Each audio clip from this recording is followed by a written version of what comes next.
Welcome to the Boston Bros Political Podcast. I am Jim Campanini, co-host of this show with my good friend, Boston Herald political columnist, Peter Lucas.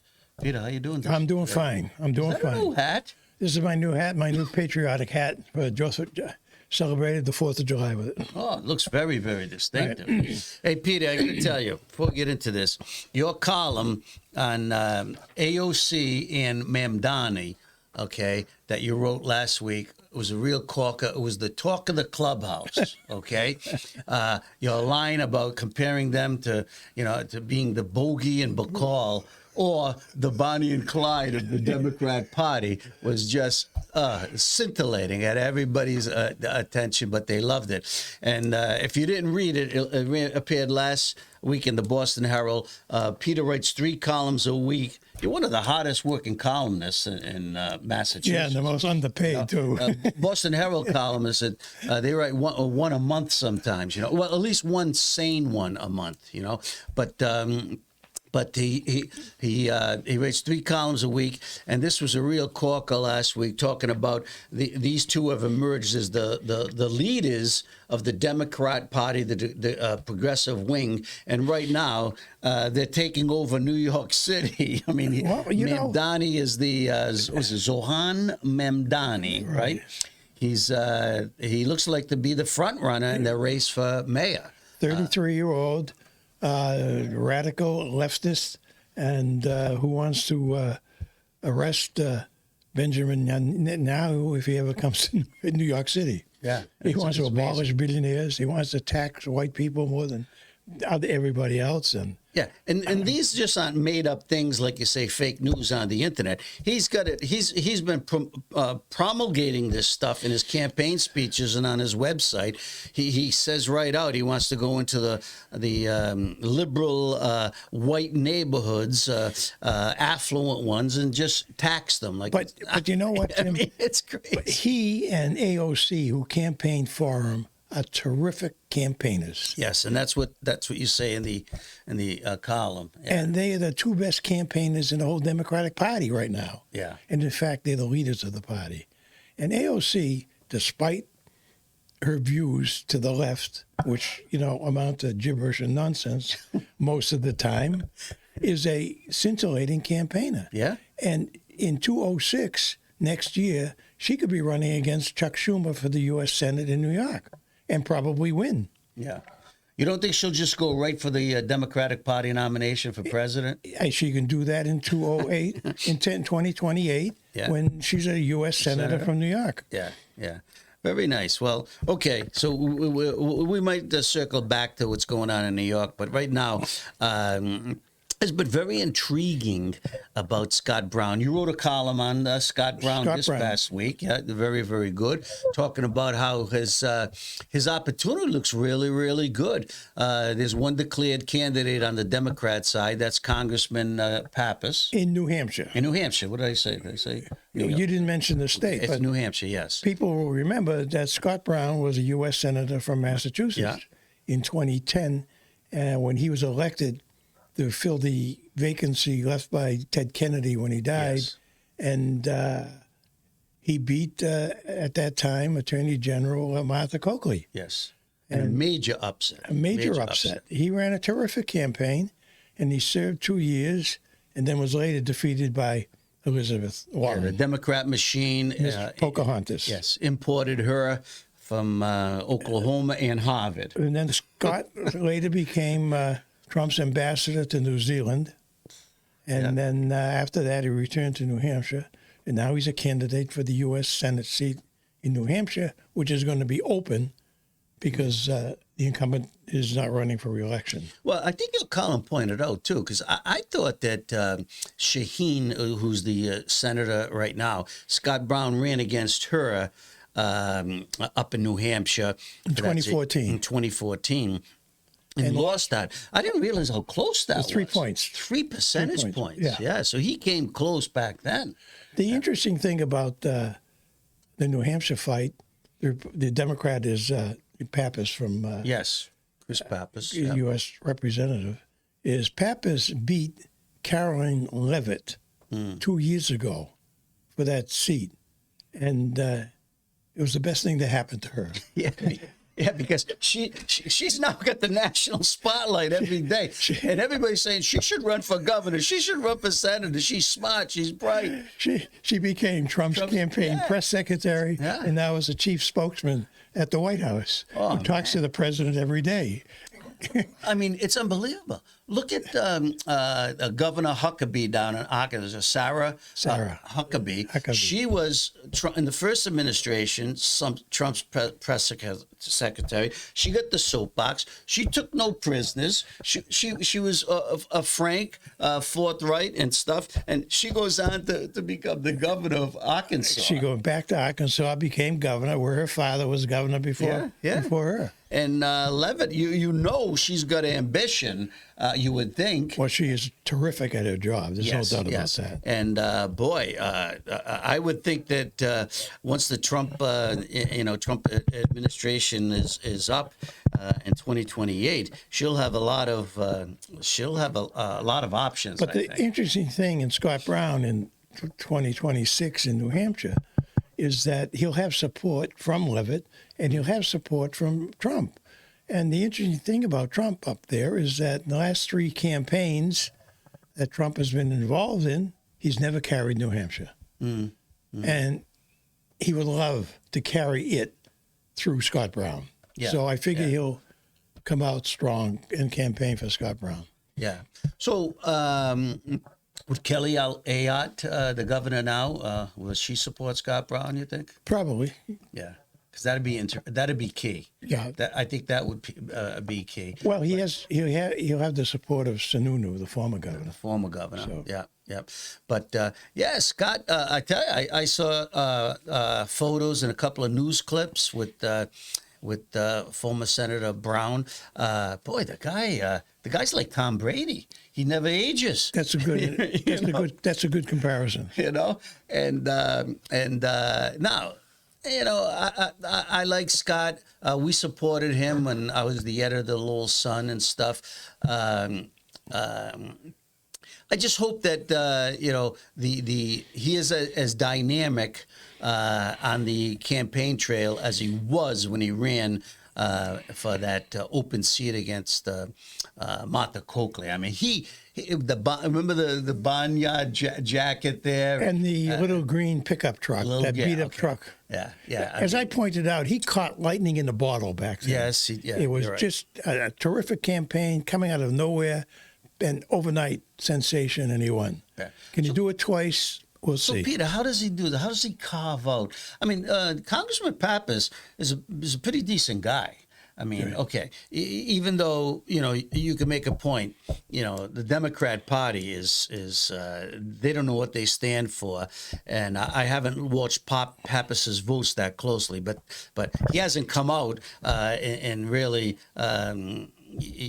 said he votes the way the Massachusetts delegation votes. Okay. He could be a congressman from Massachusetts. Yeah. That's how left he is. Yeah, at least, in Massachusetts, you got Seth Moulton, the congressman, but at least once in a while he comes out against his own party as he did so with men and women's sports, and then backtracked a little. But then they yell at him and he goes back on. Yeah, I know. Back on track. So does Scott Brown go right from there? Does he attack the Democrat Party? And or how does he handle this campaign? Because there seems to be a lot of ammunition on Scott Brown's part. I think by the time the election rolls around and Trump keeps winning and winning and winning and becomes more popular, he'll have coattails that will have a meaningful effect.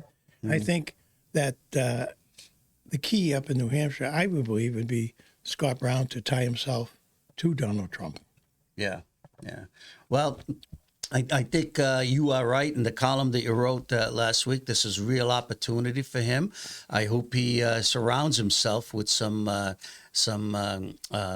good political strategists who would keep him on. You only need 2 or 3 good issues. That's it.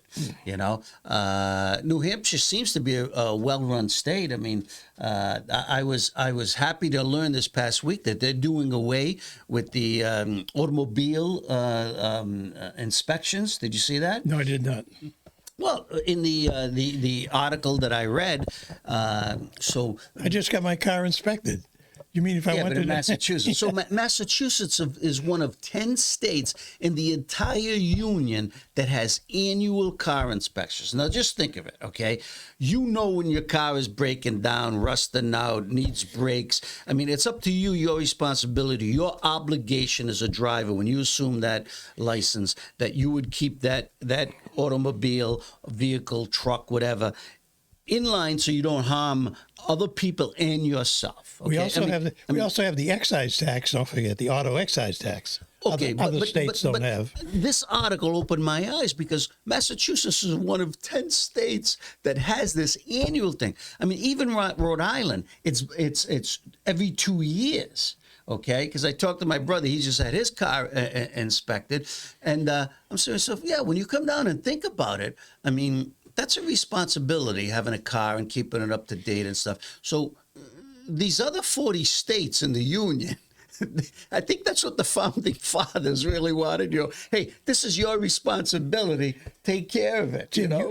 But it's a money grab. If you buy a brand new car and you drive it off the lot, you need an inspection sticker. Exactly. When the last time I bought my car, which was 10 years ago, it was brand new. I had like a rollover. I bought it late in the year, and it was 2 months later I had to get an inspection. It's unbelievable. But when you think about the costs keep going up for that because now they got the they added the emissions tests and all this stuff. And on cars getting with the catalytic converters, less and less emissions. Why do they keep charging you for the emissions test? It's crazy. And you've got an electric car. Well, I don't have an electric car. No, on top of everything else. Yes. With no emissions. So it does make sense, but Massachusetts knows how to get in your pocket, and I just heard a deal. A friend of mine had an agent who bought him a car, a 2023 Chevrolet, beautiful SUV. So the value on the listed price and the value on the car at the auction was $29,000, but it had been in a collision, so it went for $17,000. Okay, nothing major, just a damage and stuff. But when he went to get the registration at the registry and stuff, they went back and forth because it says, hey, you got to pay what it's the blue book value. And he says, yeah, but the car was damaged in an accident and stuff, They wouldn't give him the excise tax on the $17,000 or $18,000 that he paid for it. They wanted the higher. Oh, man, I tell you, they're going to get their money one way. Well, we have these annual checkups for the car. We don't have an annual checkup for a person. Well, I tell you, that's something the Mass legislature should consider. You really want to help out the people in Massachusetts and Look, get rid of the car inspection. The state needs the money. How else are we going to pay $1 billion a year to take care of the illegal immigrant population? Man, okay. So we're going to circle back on to that. What type of week do you think Governor Healey had this week? They signed I think it was $60 billion budget, right? Okay, into law, right? All right, and take it away. Well, in that $60 billion budget, there's a $5 million appropriation to provide legal assistance to illegal immigrants who are having deportation problems. They can't afford to hire attorneys, so the state is hiring attorneys for them. Yeah, and those are through nonprofit organizations, right? Okay, that need more state money, but however, and then you've got the public defenders. However, this is coming at a time when the public defenders who represent indigent Massachusetts citizens who are in trouble are on strike for more money because they're not getting paid enough. Ergo, criminals are being released from jails and from custody because they have no legal representation. I mean, you can't make this stuff up. This is stuff you used to read about, like, third world countries and stuff. Here she is giving $5 million to nonprofits to represent some of them who will be illegal immigrants. They're already broke the law to be into this country, so they're going to get representation. And the indigent, senior citizens, veterans, homeless people who the left always cries for, okay, the public defenders are on strike because they want a pay raise. And it's, you know, it's like this every couple of years. I mean, they are underpaid for what they're asked to do. I look at it this way. They're paid $65 an hour. Yeah. Okay. By the time you get to the courthouse, you park your car, that's $20. You get a cup of coffee from Starbucks, that's $5. So you're $25 in the hole before you even get into the courtroom. Yeah, I mean, we looked at this once again when I was at the Lowell Sun and stuff. I mean, they got, you know, they're sharing offices, but they got printers, they got paper expenses. They you know, a lot of them have interns that they pay to help them to do research. It's not like they get big law. So you're right. Out of that $65, they're lucky if they making half of it. You know, because they got to pay out everything, supplies. But the irony is, while the governor came up with $5 billion for the illegal immigrant representation, there was zero money for these legal advocates to give them a meager pay raise. Yeah. Not only that, she held up the raises for middle managers in state government. They were promised a pay raise, 2% pay raise. I think it amounted to all across government. It was 125 million. And I'm saying to myself, you know, you people work, you promise that it was a 2% pay raise and stuff, and then you hold it up.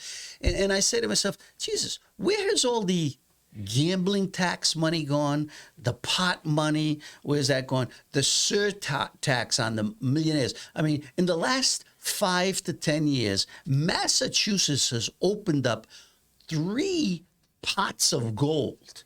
3 pots of gold. Right. What would we be doing, you think, if we didn't have these extra billions of dollars? I mean, we'd probably have to live within a reason. But you know, the politicians, the Democrats, they talk about giving people a living wage, okay? And here it is. You promise them something, they work, and then you say, hey, we're gonna freeze that for now. You'll eventually get it. It'll probably be retroactive. Of course. You know, but when you give someone a pay raise, Peter, you know, I thought you were supposed to put that money aside. Like, you know, when I used to cover municipal government, I mean, you do it with pensions, you do it with other things. I mean, that money is secured somewhere in the budget, and you can't overspend. You got to protect that. You got to. I don't know what the state gets away with. They keep taxing and taxing.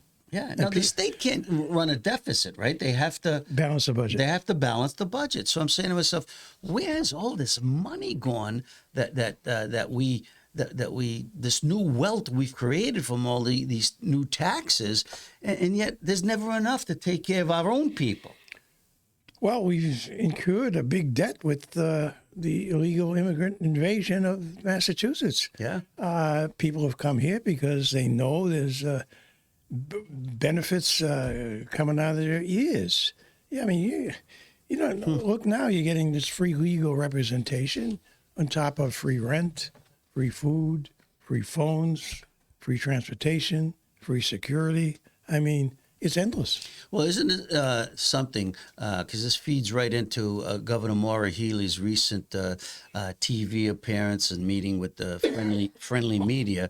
She's trying to change the narrative now on this immigration crisis that Massachusetts is still in, even though she's closing down the hotels and some other shelters now. But it's just, those people are going somewhere, and she's trying to say that it was the federal government. She inherited these challenges from the federal government, which is totally not true.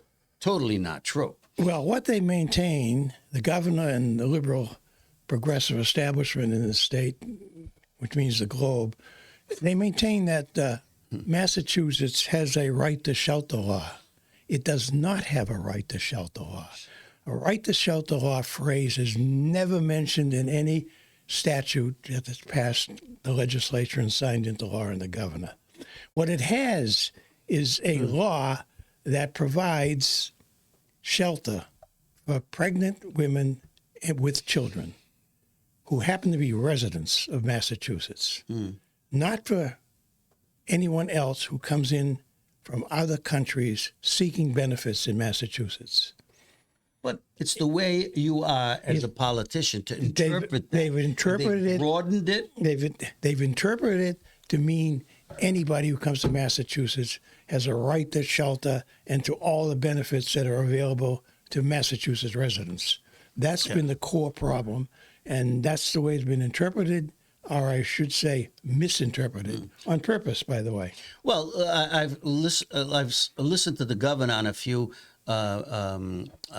shows, and even an interview with the New York Times where she said Massachusetts is not all of a sudden a sanctuary state. Remember when using the word sanctuary was really fashionable? Michelle Wu and Elizabeth Warren and everybody, oh, well, we got to offer sanctuary. Boston wants to be a sanctuary city. Other places around Massachusetts, Amherst, sanctuaries. Now, all of a sudden, she said, oh, well, we're not a sanctuary. We're not a sanctuary state. And yet, she was the one who said, open your homes. Right. Open your homes. You got spare room? Any spare room? You got a closet, Teddy? You don't have anything in it? Okay. Take those brooms out, the wash pail. Put someone in there. Come on. Do your duty for Massachusetts. She wanted us to do that. I was around in 1986 when Governor Dukakis signed into law legislation caring for the homeless. And it was intended for Massachusetts residents who happened to be homeless. It was not intended for homeless people from Nicaragua or El Salvador or Cuba or any place else. But that's the way it's been interpreted, and that's why we're in trouble. So the government and the legislature, while paying out $1 billion this past year, $1 billion to house and shelter, meals, everything for the illegal immigrant population, and throughout the state, causing chaos in many communities across the state. But the other thing was the crime and the violence crime that was kept out of purview, even from arrest logs from some of the news media around the state who turned a blind eye to it. And these were all documented. Reports came out a couple of months ago about the thousands of violations and perversions that were violence, domestic violence, and assaults and rapes and stuff. And then 1,700, when ICE came in here, they arrested 1,700 people right off the bat. Right off the bat. It's not like they were here for 3 months looking for. They were here for 1 week. They made 1,700 arrests. And look, this is not to say we're opposed to immigration. No. We're all immigrants in this country, yes, one way or another. The point is, let's do it legally. Yeah. Get in line like other immigrants do, and do it the proper way, and then there's no problem. Yeah. It's just the invasion of illegal immigrants coming to the country and living off the Massachusetts taxpayer. It's just a big problem. Well, here's the thing that I don't understand, okay? So the federal government, okay, says, listen, these people came into our country illegally, okay? They have violated the law. All right. So they either have to be removed, detained. All right. Some people are saying the federal government's being very, very heavy-handed, and that might be the case. That might be in some instances it is. But it's a law. There's a law of the land. We're not, we're a land of laws, okay? And you have to follow them. But then you say that we're a sanctuary state or a sanctuary city and stuff. I mean, Doesn't that violate federal law? Yeah, I mean, how could you be? It's you know what? Someone equated it to secessionist. We are a secessionist state, Massachusetts. We're special. We don't have to follow these laws. We only follow laws. So that we don't follow like. federal law. Right. I mean, yeah, we're secessionists. Yeah. So I say to myself, more and more these people who are on the other side, they're clear thinkers. They're saying, okay, if you want to be a sanctuary state, you're going to have to suffer the consequences of breaking the law. By the same token, they complain why Trump administration is withholding federal funds from sanctuary cities. Yeah. And they try to have it both ways. Your colleague at the Boston Herald, Joe Battenfeld, wrote a great column last week. I don't know if you saw it. Yeah, I saw it. Desperate Healey trying to rewrite history on migrant crisis. Now, this is, he's an opinion columnist, but he writes in here 5 or 6 occasions where she went on TV, national TV, local TV, the New York Times, okay, and he's got her comments and what she did. Oh, all right. It's all listed here where she's trying to change the narrative. She's actually revisionist history. Okay. And he goes back to, she's saying that she inherited this from the prior administration, meaning Charlie Baker, and that Washington is to blame because they didn't resolve the immigration crisis, meaning, they should pass a new immigration law. Yeah. Okay. It hasn't happened in 40 years. And it wasn't going to happen now, but she had a situation where she had to control it, and she didn't. And then Battenfield points out, even before she became governor, Attorney General Healey opposed the Trump administration rule that would bar access to the asylum process for thousands of migrants. Okay. Well, there was a period when they were waving immigrants in. You remember that? Yes. Martha's Vineyard, and how we couldn't do enough for the immigrants there were only 50 at the time, not 50,000. So she's had her opportunities, but and a lot of other governors in blue states to look into the future. If they're supposed to be visionaries and say, "Gee, you have an open border. What do you think's going to happen?" They're just not going to stay at the southern end, right, which is what happened. They started filtering in, and next thing you know, you got governors from Florida and Texas flying them into Massachusetts, which says it's a sanctuary state, a shelter state. Come, give me your weary, your poor, and your lawbreakers. Yeah. So it's an interesting dynamic, and I think that's why Governor Healey is getting a little nervous about this upcoming election. You think this is why she took the weekend off? Yeah. Oh, yeah. She's on. Well, everybody deserves a vacation, but we don't know where she is. She doesn't tell anybody. She doesn't tell anybody. And she doesn't want anybody to know where she is. Oh, yeah. Or what she's doing. She wants to be incognito, but yet one of her supporters in the state legislature has just filed a bill that ICE agents working in the state of Massachusetts, he wants to prohibit their masks that they wear. Okay? She can be incognito and anonymous, but the ICE agents who are under attack every day, one of them was just ambushed in Texas. There was a shootout.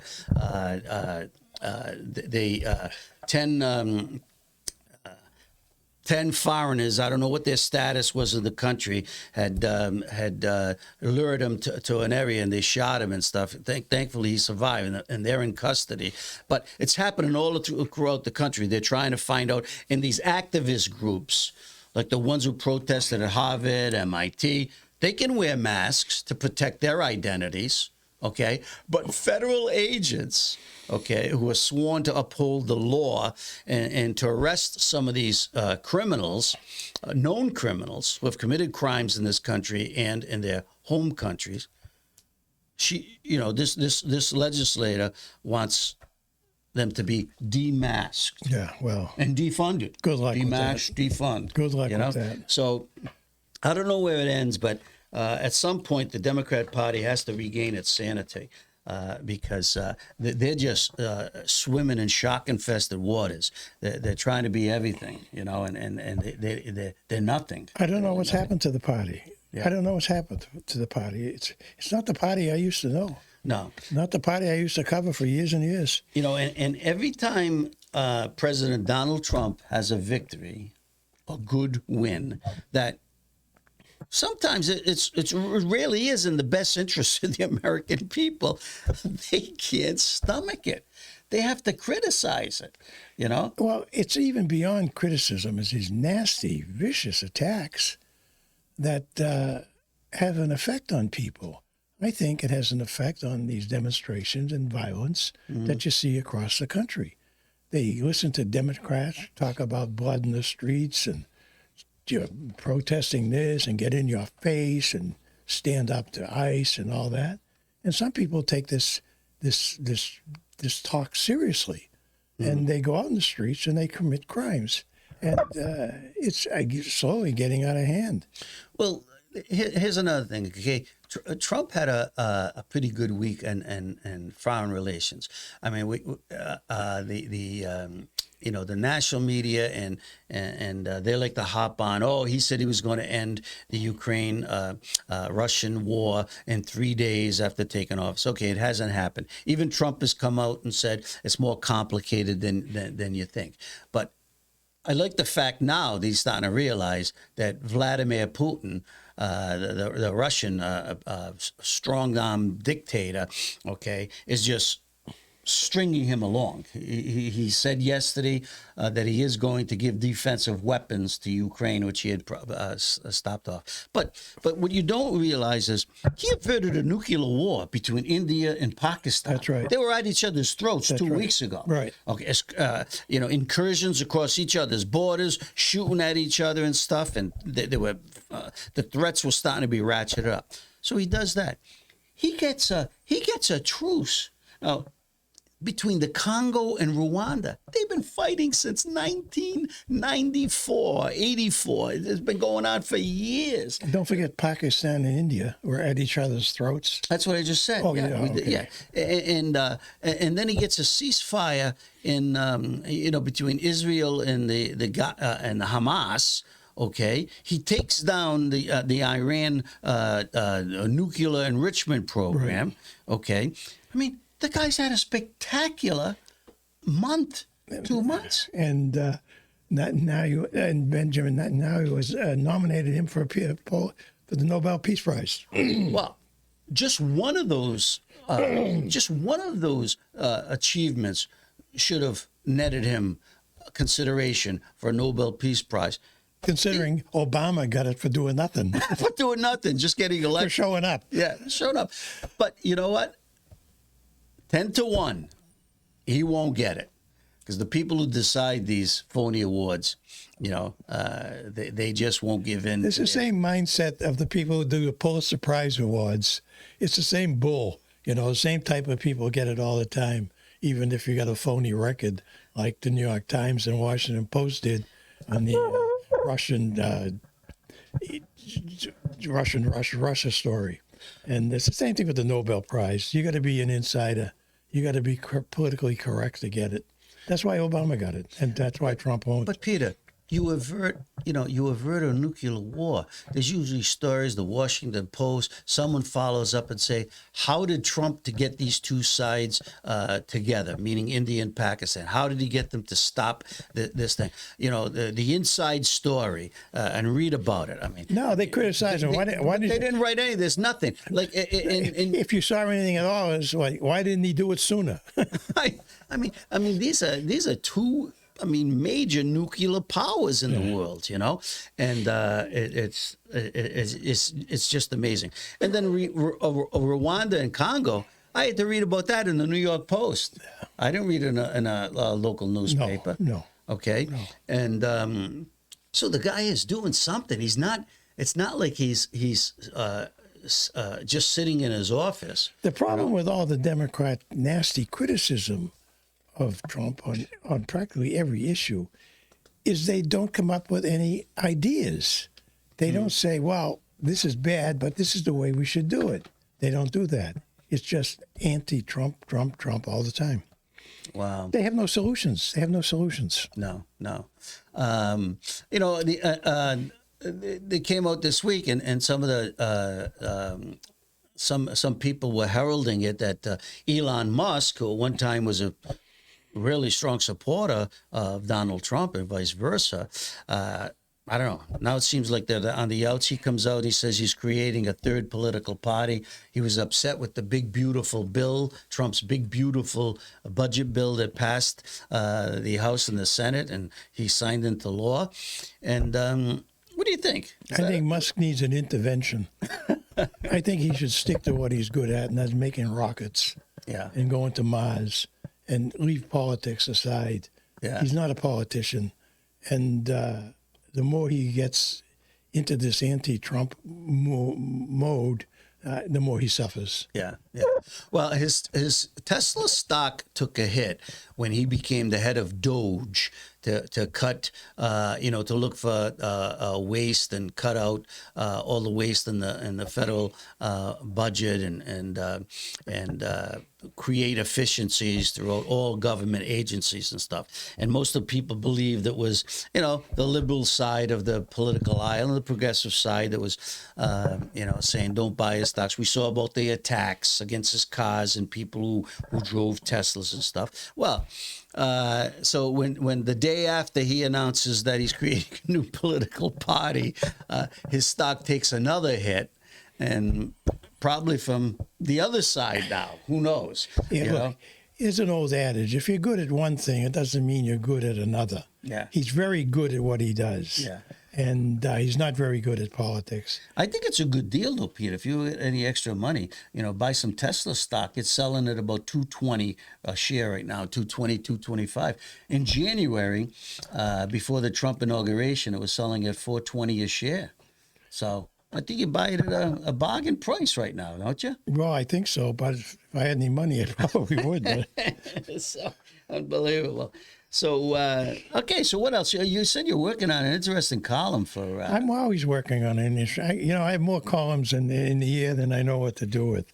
One of the things that's bugged me is I see all this Democrat criticism of Trump, and which is really getting out of hand, is how no one in the Massachusetts delegation to Congress or at the State House makes any attempt to talk to Trump. Here's a guy, the president, who talks to anybody. He talks to, I don't know, Kid Rock one day, and he talking to the president of South Africa the next day. He talks to waiters and bartenders and so on. He talks to governors. He talked to Governor Whitmer of Michigan and helped her out, even though she was a critic of him. But no one in Massachusetts has the gumption to pick up the phone and call Trump and set up a meeting. I mean, you have Senator Elizabeth Warren and Senator DeMarchi. Every day it's a diatribe, Trump this, Trump that. And nowhere is there any sign that they've made any outreach to the president to sit down and say, Mr. President, can we talk about this issue? Can we talk about that issue? Instead, it's all attack, attack, attack. And you're wondering, what are they doing down in Washington outside of attacking the president? How can you get anything done that way? And it's the same with the governor of Massachusetts. Granted, she sued him 100 times when she was Attorney General during his first time, but everybody sues Trump. He doesn't hold that against you. Everybody sues Trump. And but there's no sign that she's made any attempt at accommodation with the president. And she, like the congressional delegation, constantly criticize him for cutting this and cutting that, and no federal money for this and no federal money for that, and yet makes no attempt to reach out to sit down with him. Well, it's just startling that we have this congressional delegation headed by two U.S. senators and then 9 congressmen and women, and none of them have any idea what is going on internally. Like I saw a story this morning where now they're saying that $350 million for the Alston-Brighton infrastructure changeover. The changeover with the Turnpike 90 or Route 90, might be in jeopardy. And that was the piece that was needed, the federal piece. Massachusetts has put money aside to do this, and yet the story is inconclusive because they said they don't believe it was in this budget that was passed, the big beautiful bill. But yet no one knows from our congressional delegation if is it there. Isn't it there? Why isn't it? Isn't that something you should have been checking on? I mean, they were there in Washington as this thing went through the Senate and also went through the House of Representatives. I mean, don't you fight like mad to say, hey, the state of Massachusetts needs that money and make a point of it then as this is going through the process? No. After, it's like, oh, gee, it's not in there. We got to check on this. What were they doing? Were they reading that? Were they reading that bill? I mean, isn't that your job to know what's in it and what's not in it for Massachusetts? And but that question wasn't raised in the article, which was written by the Democrat-friendly newspaper, the Boston Globe. They don't question them. They just have a quote in there from Markey saying, "Oh, well, that was a big piece for that. We needed that and stuff." But where was he? Where was he 2 weeks ago? Where was he a month ago? And this stuff is making its way through Congress. Why weren't they checking on every line item? What was needed. Same thing with the bridges, the Sagamore Bridge and stuff. No one knows what's going to happen down there, even to this point. But we have no relationship with the federal government. Yeah. And when are the people going to wake up? In Massachusetts? Yes. No, forget it. Really? We're doomed. We're doomed. No, we're in the hands of we live in a one-party state. Mm-hmm. This is like Albania, one party. And, if you deviate, you're out. And nobody deviates. They all follow the party line and get reelected. Well, Peter, all I know is that, what goes around comes around, and it's slowly starting to happen. This is why I think the two Republican candidates running for governor of Massachusetts are starting to gain a little foothold.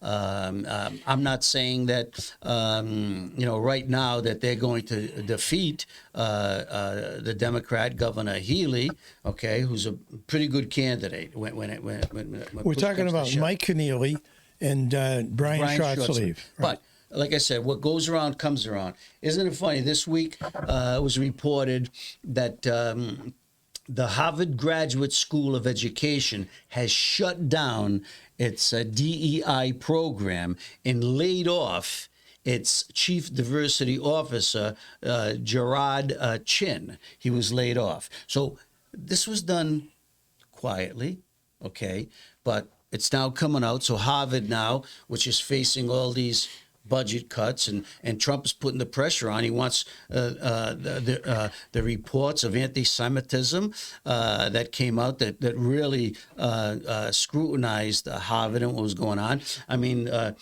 Jewish students and even some other minority students, okay, ethnic groups, were saying that they actually feared walking on campus, the harassment that they take, okay, and it's a real problem. So at the same time that happened, the University of Pennsylvania, another Ivy League school, decides to reverse all the titles, awards, and honors won by Leah Thomas, which is a transgender. It was a man who competed on the women's swimming team. Right. And, won several Ivy League titles, I think, and competed in the NCAA championships and stuff. And so they've reversed everything because they were facing sanctions from the federal government. Okay. And the NCAA, they're becoming firm on this too, that because these schools are all going to lose their federal funding if they don't comply with federal law. Right. That's the same as going to happen to cities and states that don't comply with federal law. Trump is not fooling around. and he's making a big difference in this country. Diverting it from the mad path it's been on under the progressive agenda.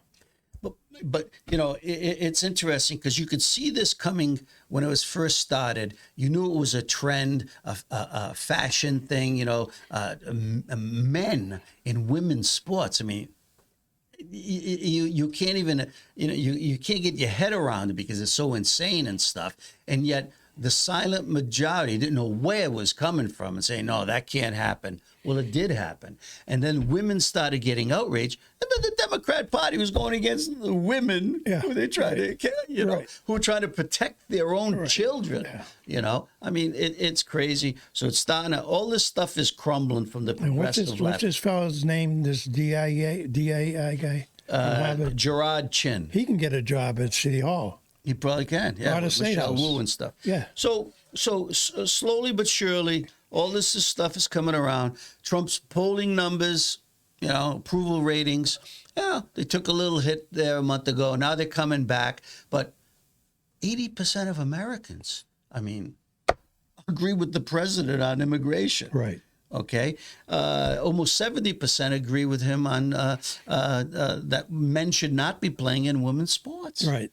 Okay, it's so the Democrat progressive facade is rapidly crumbling. It's shrinking. The party is shrinking. It's getting to be a party that's going to end up in an enclave in about 3 cities on the West Coast, and 3 cities on the East Coast, and that's about it. Yeah. So interesting. So I don't know. Anything else going on that you want to talk about? Because I've only got this report that came out yesterday, and go ahead, do the report. Well, so there was a commission, the Massachusetts Special Commission on Combating Anti-Semitism. Okay, this was a state-funded, appointed commission to look at the K through 12 schools in Massachusetts, and it's just startling, mind-boggling, and really disturbing. Massachusetts is still, I consider, a great state. The people, we've got some great people in this state and everything. Comes out that anti-Semitism is a pervasive and escalating problem in local K through 12 schools. According to this Massachusetts Special Commission on Combating Anti-Semitism. This came out yesterday, and they said that it's getting worse, okay? Anti-Semitism attacks and complaints were up 20% since the October 7th Hamas attack, and that was 2023, okay?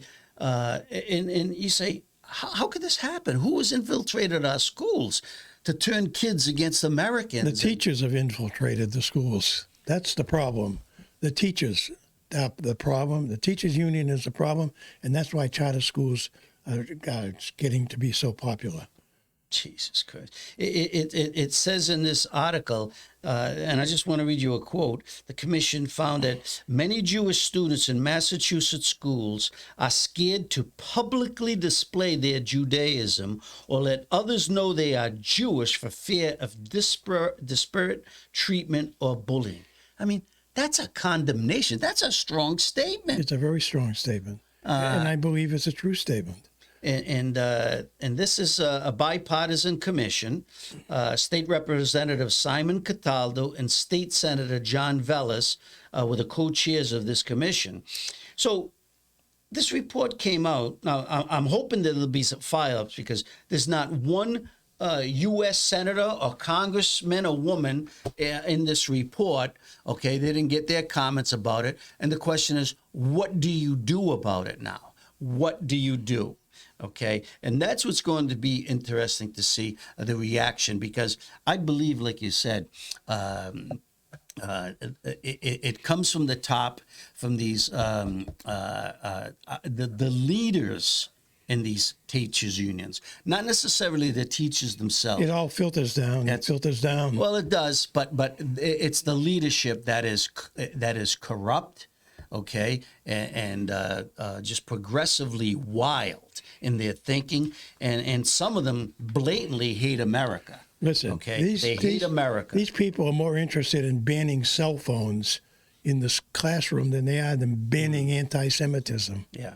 So if you're a parent out there, and I mean, I don't care if you don't have to be Jewish, okay, to take this thing seriously. Because if they can go target Jewish students and people of Jewish ethnicity, okay, who's the next group that they're going to go after? Right.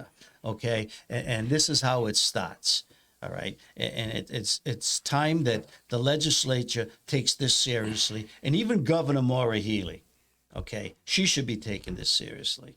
So that's my war plan for the week. My plan for the weekend, they're going to work on my memo to Mara, and it's going to be, Mara, pick up the phone, call the president, set up a meeting, and go over the needs of Massachusetts. Maybe you can work out an accommodation with the president. Maybe not, but it's worth a try. Yeah. That's why you were elected, to represent the people of Massachusetts and not just the party, the Democrat Party that you represent. Those are my 2 cents for what it's worth. All right, so my person of the week, and this is a new segment I'm going to do. Just throw the name there, person of the week. Riley Gaines. Oh. Now, Riley was the one who first came out. She was an athlete who was against men playing in women's sports. And she came out and decried it. She was very vocal. And the progressive side of the Democrat Party and other elitist groups, they tried to smear her, knock her off her podium. Just even celebrities jumped in on it. Who are you to do this and everything? But she stood firm all the way through. And you know what? Now that everything is being exposed, behind this and who is involved and how unfair and dishonest it was, we should be protecting our children and especially our female athletes. And you know what? God bless her. We need more Riley Gaines who have the courage to not kowtow to these people. And she needs a Nobel Peace Prize. yeah, she does. And that's going to be it for me. Except we didn't get into this one thing.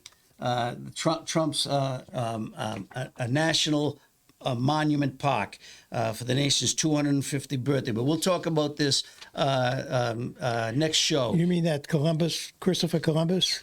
Well, he's on the initial list. Trump has set up a commission to That's because he was an illegal immigrant, too. Yeah, 250 statues to go into a hero's garden for the 250th, nation's 250th birthday that'll be celebrated in 2026.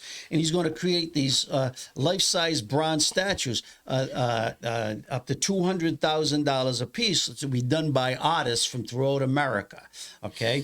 And so the commission that was originally started has already come up with a list of proposed names. He wants 250 statues. They came up with 244 names. So I'm going to add Peter Lucas's name to this list, But we can talk about some of the names who are on this list and some who are not. You have to be an American citizen. And I was very surprised Ted Williams not on it, but Babe Ruth is. So anyway, maybe our next show we'll talk about that and have some fun. My candidate is Americo Vespucci. Americo Vespucci, yes. And they said Alex Trebek is on the list. Oh, yeah. Okay. So anyway, we've had a great show this morning. Make sure you read Peter Lucas's column in the Boston Herald. Tuesday, Thursday, Saturday. Monday, Wednesday. Monday, Thursday, Saturday. Monday, Thursday, Saturday. Oh, whatever. Why did I get that? You got to tape that up on the wall, will you? So until next show, have a great week.